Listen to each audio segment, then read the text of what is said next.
Hey guys, it's Sunday here and again I'm back for a ride. So guys, मैंने recently अपने motorcycle में 10,000 kilometres complete कर लिए हैं. आई think it's reaching 11,000 very soon. So I thought कि मैं एक बार ना इसका ओनरशिप रिव्यू वीडियो बना देता हूँ कि मेरा एक्सपीरियंस पानी वाले वीडियो के साथ कैसा रहा. मैंने ये जो मोटरसाइकिल थी फेब एंड में ली थी 2021 में, बट उसके बाद लॉकडाउन लगा तो इतने राइड कर नहीं पाया था. जब लॉकडाउन ओपन हुआ मतलब समवेयर अराउंड जून, तब से लेके अभी तक मैंने ये मोटरसाइकिल राइड की है ऑलमोस्ट एवरी वीकेंड. बीच में कुछ टाइम सिटी में भी यूज़ किया है मैंने. तो बेस्ड ऑन दैट मैं इसका एक आपको रिव्यू दे देता हूँ, बिकॉज जो अभी रिव्यूज़ अवेलेबल हैं मार्केट में those are not ownership videos. वो बस जो शोरूम में जो बाइक खड़ी रहती है उसके अकॉर्डिंगली वो लोग रिव्यू बताते हैं. सो वो मतलब इतना हेल्पफुल नहीं होते to be honest to take that decision कि मुझे बाइक लेनी चाहिए कि नहीं. बट होपफुली मेरे इस वीडियो से आपको हेल्प हो जाएगा अगर आप कोई भी पानी गाड़ी लेने का प्लान कर रहे हैं, वेदर द ओल्ड पानी गाड़ी जो अभी डिसकंटिन्यूड हो गई है मे बी यूज्ड वन, या V4S प्लान कर रहे हो, तो भी आप ये वीडियो से आपको अंडरस्टैंडिंग हो जाएगी कि वो बाइक आपके लिए सही है कि नहीं. So guys, before I start, let me quickly talk about the specs of this motorcycle. So it's a 955cc. It's a liquid cooled V twin engine. ये जो है लोग थोड़ा कंफ्यूज रहते हैं कि ये L twin है या V twin. मतलब देखो गाइज, इट्स इंजन एक ही है, चाहे उसको आप V twin बोलो या L twin बोलो. It's just the way it placed, उसके अकॉर्डिंगली हम उसको V twin या L twin बोलते हैं. सो इसमें ज़्यादा कंफ्यूज मत होना. डुकाटी से V twin बोलती है तो we will call it V twin only, ठीक है. अदर देन दैट इसका जो फ्रेम टाइप है वो होता है इसको मतलब हम बोलते हैं एयर बॉक्स चेसिस, जो एल्यूमिनियम का बना है. इस रीज़न से काफ़ी मोटरसाइकिल काफ़ी वेट काफ़ी इसका कम है. फुल अगर आप इसका टैंक फुल करते हो तो it's under 200 kg, so which is very good for a sport motorcycle. पानी वाले V4 जो है वो इससे भी ज़्यादा हल्की है बिकॉज उसमें मैग्नीशियम कार्बन फाइबर ज़्यादा यूज़ हुआ है.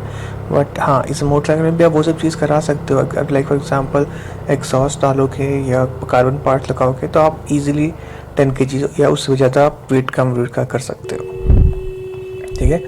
अदर देन दैट इसकी जो फ्यूल कैपेसिटी है वो 17 लीटर्स की है.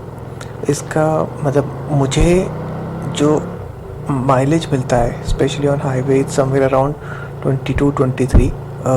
अगर मैं उसको ठीक से चला रहा हूँ, मतलब अगर मैं एकदम क्रेजी एक्सेलरेशन या ऐसा भगा नहीं रहा हूँ मोटरसाइकिल को, तो ईज़िली ये 22-23 तक का माइलेज देती है.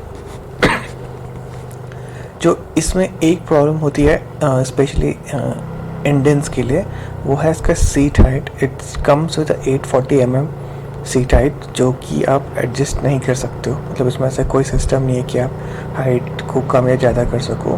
हाँ, आप ये कर सकते हो कि कोई दूसरी सीट लगाओ जिसकी पैडिंग कम है, तो आपकी सीट टोटल जो सीट हाइट है वो रिड्यूस हो जाएगी. या वर्स्ट केस अगर आपको फिर भी नीचे करनी है तो आप सस्पेंशन लोअर करा सकते हो, but that is not recommended because ये मोटरसाइकिल स्पोर्ट मोटरसाइकिल है. अगर नीचे करोगे तो उससे ग्राउंड क्लियरेंस कम होगा. और जो ऑब्वियसली डुकाटी ने जिस पे इंजीनियरिंग किया है वो एक डिज़ाइन लेके किया, राइट. अगर आप उसके साथ छेड़खानी करोगे तो पूरा ओवरऑल बॉडी का मोटरसाइकिल की जो बॉडी का डिज़ाइन चेंज होने से उसकी परफॉर्मेंस में भी इम्पैक्ट हो सकता है. सो आई वॉन्ट रिकमेंड कि आप इसको नीचे करो, ठीक है. और जो इस मोटरसाइकिल में है गाइस वो है, इसमें सस्पेंशन जो है वो फुली एडजस्टेबल है, बोथ फ्रंट एंड रेयर. जो फ्रंट में है वो आते हैं इसमें शोवा के, और जो रियर सस्पेंशन है उसे सिंगल शैक शॉक बोलते हैं. अगर आप कभी भी V2 को देखोगे, राइट, तो उसमें बीच में येलो कलर का ऐसा हॉरिजॉन्टल में सस्पेंशन प्लेस होता है. दैट्स वाई इसको हम सिंगल शैक शॉक बोलते हैं. उसके बाद इसमें जो ब्रेक्स आते हैं वो मतलब जो मार्केट में सबसे बेस्ट ब्रांड है ब्रेम्बो के, उसके आते हैं. साइज़ इनका जो रियर का है वो 245 होता है, और जो फ्रंट में 2 लगते हैं विच इज़ ऑफ 320 mm. जो V4 होती है उसमें थोड़ा इससे बड़े आते हैं brakes, but in these brake are sufficient चाहे आप ट्रैक में चला रहे हो या सिटी में चला रहे हो, और इनकी लाइफ भी अच्छी मिलती है। ठीक है, तो गाइस इसके बाद ये तो हो गए इसके स्पेक्स, ये आपको किसी भी मतलब वेबसाइट में ऑनलाइन मिल जाएंगे। तो इसके बाद जो लोग इसकी बात नहीं करते हैं जिन चीज़ों के बारे में, जिनको पता नहीं होता, वो मैं भी बता देता हूँ। सो फर्स्ट इज इसका माइलेज, राइट। तो as I said mileage is something which depends upon कि how you are riding the motorcycle. So अगर आप उसको नॉर्मल 100, 120, 40 के अंदर रखते हो, मतलब मेरे एक्सपीरियंस में तो मुझे 23, 22 का भी माइलेज मिला है, उससे ज़्यादा भी मिला है, बट आई वुड से कि आप 22, 23 लेके चलो अगर if you are riding in a decent speed. आप ट्रैक में चलाओगे तो ऑब्वियसली वो कम आएगा, वो 15 से 16 तक आप ड्रॉप हो सकता है फ्यूल कंजप्शन। बट जैसे मैं हाईवे पे राइड करता हूँ तो मुझे 22, 23 मिलता है, which I feel is very good because it's a 955cc engine, right. तो उस इंजन से इतना मिलना I think it's a very good thing.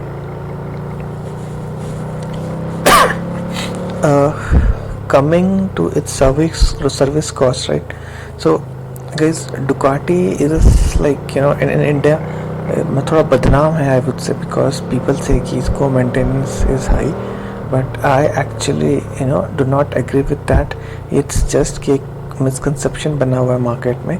So if you see Ducati का जो, मैं पानी गाली का ही एग्जाम्पल ले रहा हूँ अभी, जो पानी गाली जितनी भी हैं, चाहे V2, V4 है, जो भी हैं, इन सबका जो मेंटेनेंस है या सर्विसिंग है वो साल में एक बार होती है, and which will cost you 12.5K के अराउंड।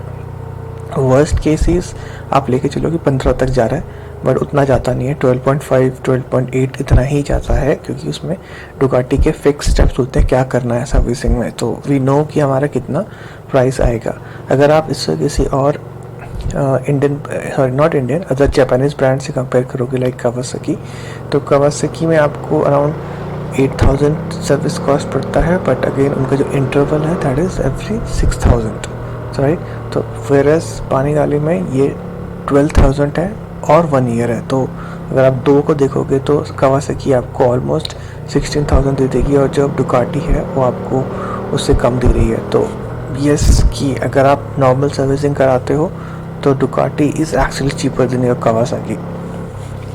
पार्ट्स जो होते हैं of course those are costly in Ducati, but अब मतलब इतनी सारी चीज़ें अवेलेबल हैं, यू नो, आप थाईलैंड से, इन सब जगह सिंगापुर से चीज़ें मंगा सकते हो, तो वो आपको काफ़ी चीप पड़ेंगी। तो no need to you know order things from Ducati itself, क्योंकि Ducati see guys it's a premium brand, उनकी जो एसेसरीज होती हैं दोज आर वेरी कॉस्टली, तो वो उनको वहाँ से लेके मतलब बेटर है कि आप थर्ड पार्टी के थ्रू ही वो मंगवाओ, तो वो आपको सस्ता पड़ेगा।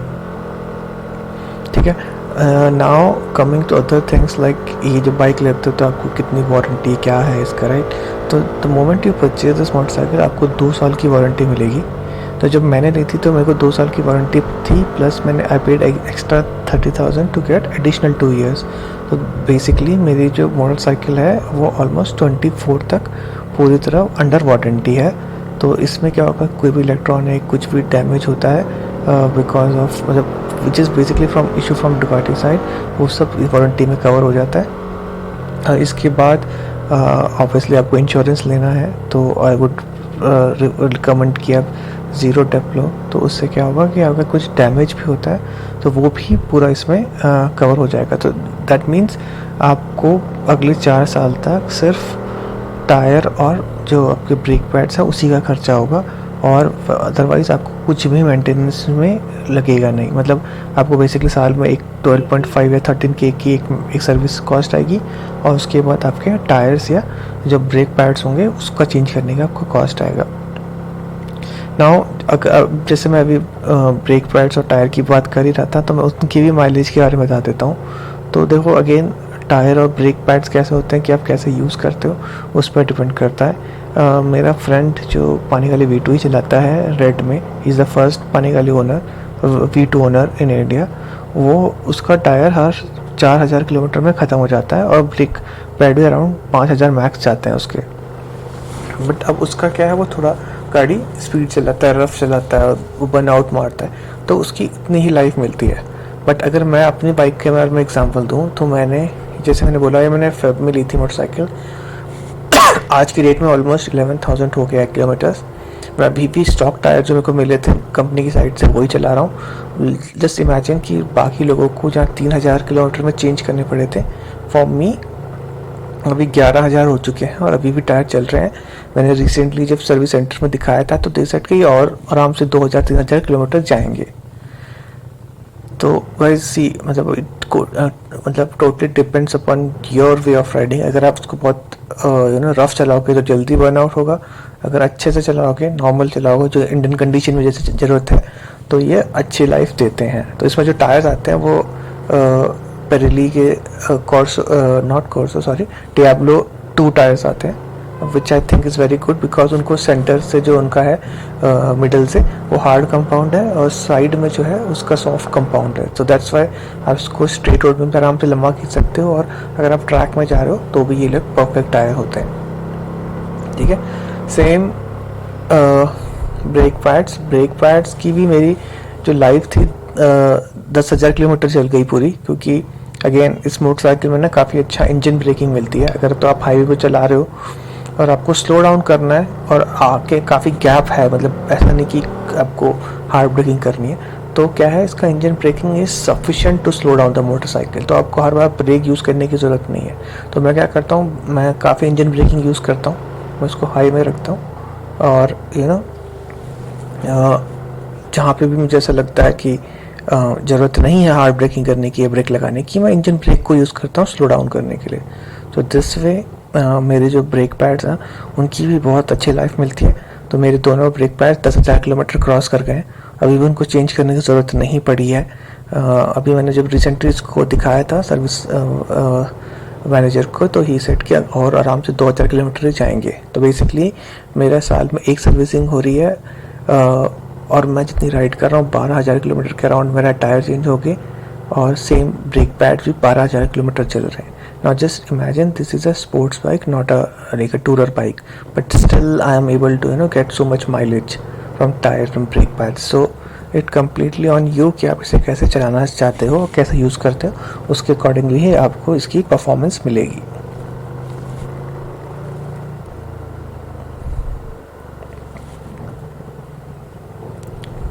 ओके तो गाइस कुछ और क्वेश्चन थे काफ़ी लोगों ने जो मुझसे पूछे थे, तो वो उसमें भी डिस्कस कर देता हूँ कि फर्स्ट इस कि जैसे डुकाटी की जो बाकी पाने वाले हैं, लाइक जैसे V4 है, उसके ना 2 मॉडल आते हैं, एक standard and V4S। One is V4 and another is V4S। Similarly इनकी जो सुपर स्पोर्ट्स है या मल्टी स्टार है उसमें भी एक बेस मॉडल आता है, जैसे 950 है 950S या multi star V4 and V4S। वैसे ही पीपल आर आस्किंग कि V2 के लिए भी ऐसा आता है क्या। So guys answer is no. V2 के लिए कोई ऐसा अलग से एस वेरिएंट नहीं है, क्योंकि जो इनका ये मॉडल है उसमें सारे फीचर्स अवेलेबल हैं, सब कुछ अवेलेबल है। तो डुकाटी को ऐसी नीड ही नहीं पड़ी कि अलग से एक अलग मॉडल निकालने का। तो इसमें बस आपको कलर ऑप्शंस मिलते हैं, एक रेड आता है, एक वाइट रसो आता है और एक अभी एक लिमिटेड एडिशन आया है। तो 3 कलर ऑप्शन अवेलेबल हैं, but spec wise is the same motorcycle, is just the colour and branding थोड़ा डिफरेंट हो जाता है। सो इसलिए कभी भी डुकाटी ने इसका कोई एस वेरिएंट निकाला ही नहीं था। इट्स अ स्टैंडर्ड मोटरसाइकिल और इसी में आपको सब कुछ मिलता है, इलेक्ट्रॉनिक टू सस्पेंशन सब कुछ मिलता है जो एक बड़ी V4 में आती है। ठीक है, सेकंड जो मुझे काफ़ी क्वेश्चन आता है इट्स अबाउट हीट। क्या है, मतलब लोग मुझसे पूछते हैं कि ये मोटरसाइकिल मतलब हीट कितना जनरेट करती है। तो guys to be honest yes, इसमें हीटिंग इशू है। मतलब it's not just Panigale but all the Ducati bikes heat up a lot because they use V engine। तो V engine में कंप्रेशन बहुत हाई होता है, ये लोग की Ducati बहुत हाई रखते हैं, दैट्स वाई ये काफ़ी हीट जनरेट करती हैं। सो अगर आप इन बाइक्स को राइड करना चाहते हो तो riding pants are must, because the way their engine is design, the way their exhaust system is design, पूरी जो हीट है ना वो लेग की साइड आती है, मतलब जो उसका फ्लो आता है। So that's why it's very important that you should wear proper riding pants। Most probably I would suggest leather। अगर leather नहीं पहनना चाहते हो तो you can wear any riding pants, but अंदर से आपको कुछ inners पहनने पड़ेंगे so that आपके legs में burn ना हो। ठीक है, फिर नेक्स्ट क्वेश्चन कम कि ये बाइक क्या हम लाइक ट्रैफिक में यूज़ कर सकते हैं। The answer is no, because again related to previous point, ये हीटअप बहुत जल्दी होती है क्योंकि गाइस सी इट्स अ पानी गाले, it's made for track. Track में जब कोई चीज़ बनती है उसमें ना वो कुछ काफ़ी ध्यान दिया जाता है उसका वेट कम रखने में, राइट। तो अब जो होता क्या है, जो पानी गाले आती हैं उसमें अगर आप एग्जॉस्ट देखोगे, सॉरी नॉट एग्जॉस्ट, रेडिएटर देखोगे, and if you compare that radiator with like bikes like या सुपर स्पोर्ट्स या स्ट्रीट फाइटर, राइट, तो देखोगे कि पानी गाले में जो रेडिएटर होता है वो छोटा होता है, क्योंकि जितना बड़ा रेडिएटर होगा उतना ही मोटरसाइकिल का वेट बड़ा होगा और उसकी परफॉर्मेंस उतनी कम होगी। तो बिकॉज ये डुकाटी की सुपर स्पोर्ट्स बाइक है, उन्होंने छोटे रेडिएटर लगाए हैं जो ट्रैक के हिसाब से परफेक्ट है, बिकॉज ट्रैक में क्या होता है आपकी बाइक तेज़ चलेगी तो उसमें हवा का फ्लो बहुत अच्छा मिलेगा, तो जो छोटे रेडिएटर्स हैं बहुत इफेक्टिवली काम करते हैं। बट अगर आप उसको ट्रैफिक में लेके जाओगे जहाँ पे हवा नहीं मिलेगी तो ये जो रेडिएटर्स हैं वो बाइक को कूल डाउन नहीं कर पाते हैं। तो आपको या तो जैसी थोड़ा भी ट्रैफिक हटता है आप थोड़ा गाड़ी खींचनी पड़ेगी ताकि फटाफट से उसको हवा मिले और जो भी टेम्परेचर बढ़ा था वो नीचे आ जाए, या आपको थोड़ा स्मार्टली ड्राइव करना पड़ेगा। बट हाँ, व्हाट आई रिकमेंड इज़ कि अगर आप सिर्फ ऐसी जगह रहते हो जहाँ सिर्फ ट्रैफिक है और वहाँ पे ले जाने का प्लान है तो then this is not the bike for you. तो अब ये बाइक मत लो या कोई भी सुपर स्पोर्ट्स मोटरसाइकिल मत लो अगर आप ट्रैफिक में चलाने वाले हो। हाँ, अगर आप वीकेंड राइड्स करते हो जो मोस्टली हाईवे के थ्रू जाती हैं then this is a perfect bike. अगर आप ट्रैक के पास है, आपके घर के आसपास कहीं ट्रैक है जहाँ आप ले जा सकते हो, then it's a perfect machine for you. ठीक है, नेक्स्ट इज कंफर्ट कि is it a comfort motorcycle, can we do a touring on this. देखो गाइस, अगेन टूरिंग तो डिपेंड करता है राइडर पे, वो करना चाहता है कि नहीं। कैपेबिलिटी के अकॉर्डिंगली ये मैं बोलूँगा सुपर स्पोर्ट्स कैटेगरी में सबसे कंफर्टेबल बाइक है जो स्टॉक में, मतलब ऑब्वियसली बाइक्स में बहुत कुछ करा सकते हो बट जो स्टॉक्स बाइक जितनी भी आती हैं उन सब में ये सबसे कंफर्टेबल बाइक है बिकॉज की सीट बहुत अच्छी है, इसका जो posture even though it's aggressive but compare to other sports bike काफ़ी कंफर्टेबल है।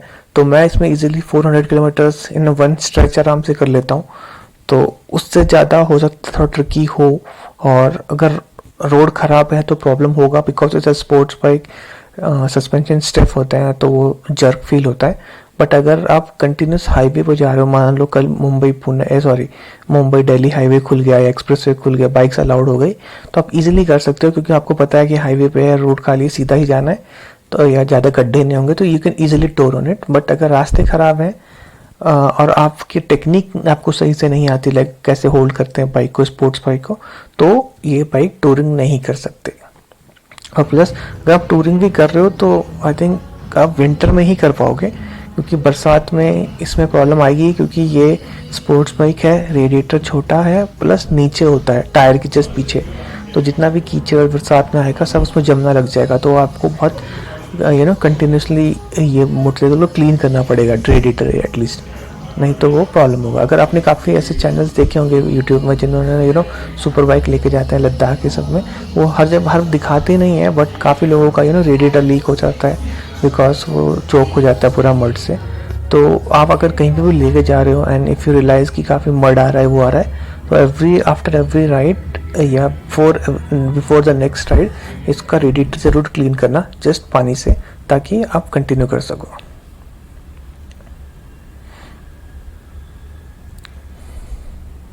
सो गाइज, ये मेरा एक ओनरशिप रिव्यू था।